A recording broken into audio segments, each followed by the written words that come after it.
Voici mes indispensables pour bébé partie 2. En ce qui concerne la skincare, je sais qu'il y a beaucoup de mamans qui ont des avis très différents là-dessus. Je vous laisse plutôt faire votre recherche en ce qui concerne les composants, etc. Moi, j'ai pris Mustela Bio sans parfum et mon fils n'a fait jamais de réaction ou quoi. Il y a une chose sur laquelle vous devez faire attention, c'est ne pas trop mélanger les marques entre elles, surtout pour le début. Comme ça, si jamais votre enfant fait une réaction, vous savez de quelle marque ça vient. Ce produit, je le conseille vivement, surtout pour tout ce qui est irritation, surtout au niveau du visage et le corps. Je l'ai utilisé donc pour les griffures, parce que souvent les bébés se griffent quand ils sont tout petits.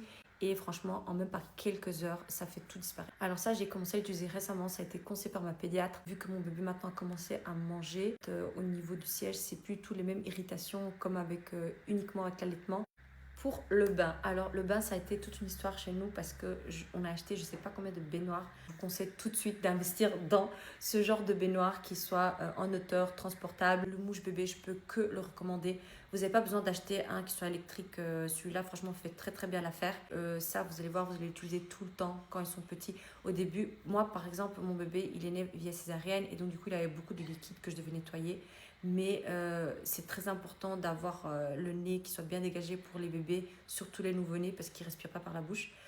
Donc du coup, que ce soit avant de manger, avant de dormir, toujours bien nettoyer leur nez. Essayez de regarder des mouches bébés qui ont l'embout, qui ne soient pas trop gros pour le nez du bébé. Ça là, pour les bébés qui ont des gaz, des coliques qui commencent à arriver autour des 3 semaines après leur naissance, franchement, ça va vous sauver et ça va surtout soulager votre bébé. Je ne sais pas si vous connaissez cette marque, mais il y a plein de petits gadgets comme ça pour les enfants qui sont vraiment top, top. En ce qui concerne le siège, il y a plein de mamans qui ont des avis très différents là-dessus.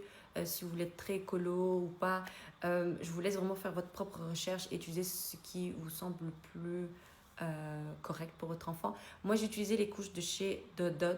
C'est une marque que j'ai découvert ici au Portugal où il n'y a pas de chlore, qui a des composants assez corrects, on va dire. Et j'ai utilisé surtout les premières semaines, j'ai utilisé en fait tout simplement des lingettes en tissu avec de l'eau tiède que je nettoyais le siège du bébé. Après un mois et demi, j'ai commencé à utiliser les lingettes également de chez Dodot. Mais peu importe la méthode que vous utilisez pour nettoyer le siège, surtout à la fin, toujours bien sécher.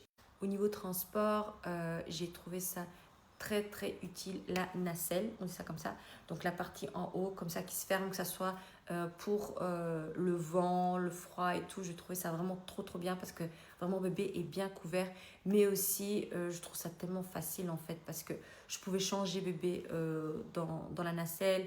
Il pouvait dormir, il était confortable, il n'était pas serré. Si jamais vous hésitez à acheter la nacelle, je peux que vous la recommander à 100%. Alors la petite écharpe, je sais qu'il y a plein de mamans qui l'adorent. Moi, personnellement, mon fils n'aimait pas être collé les premières semaines. Il n'aimait pas être comme ça, en fait, sur le ventre. Il aimait bien être sur le dos. Donc ça, pour moi, c'était pas très utile. Moi, j'ai préféré le kangourou. Lorsque mon fils il avait le poids idéal pour être porté dedans, ça correspond plus ou moins à la période où moi, je me sentais bien, où j'avais envie de sortir avec bébé. Et donc, du coup, j'ai utilisé beaucoup plus ça.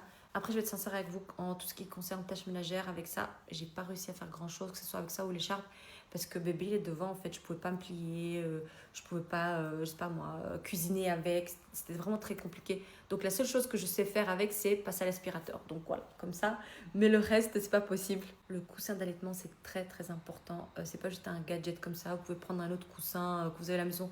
Non, ça c'est vraiment fait pour vous aider, votre dos vous remerciera. Surtout au tout début, quand vous allez avoir bébé, très souvent sur le sein, parce que pour stimuler la production de lait, il faut tout simplement stimuler avec bébé au sein et ça, c'est très très utile. Un tire-lait, trop important, surtout pour les débuts.